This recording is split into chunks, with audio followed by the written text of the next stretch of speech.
I think the whole notion about the public sector being an employer is, while it seems a simple concept, it's a tough transition for many public sector organizations. Again, thinking about the role of the city government as a democratic entity to provide services based on equity to your residents and ratepayers and all of that.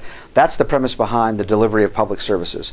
But in building the capacity around the organization in regards to bringing in talent, retaining talent, leveraging capabilities of people, that's where you really have to understand that you truly are an employer.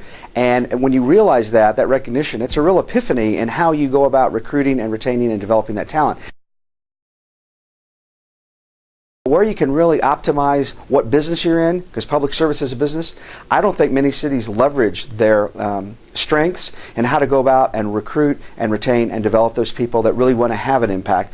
But let's remember that public service is a noble profession. That has a lot of intrinsic value to many people. But again, the military does a wonderful job of appealing to people's intrinsic notion of being a part of something larger. But city government and government in general tends to sort of sit back and wait for the phone to ring. They're not out there sort of creating this magnetism about what business they're in and then going out and getting people who are really passionate about public service and having a positive impact on the quality of life.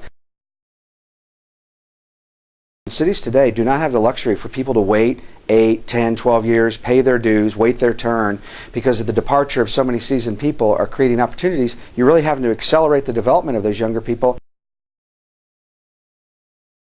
So what we're doing in Fort Collins, and we're in the second phase of that, is we identified a series of knowledge transfer strategies, whether they're on-the-job training or apprenticeships or communities of practice, but one in particular called expert interviews. And I realize some people don't think there's a highlight reel to their job, but there is. So what we did was we tried to capture their relationships, their partnerships, the reports they generate, information they access, what computer files do they even deal with, what vendors do they rely on, all of that very contextual knowledge about the Fort Collins way of doing business. Essentially, it's the playbook for when someone starts a job. Here you go. Here's what you need to spend your time on immediately. Here's what's important for you to be effective in your role. You can reach me at 925-518-0187 or at www.gettingbetterallthetime.com.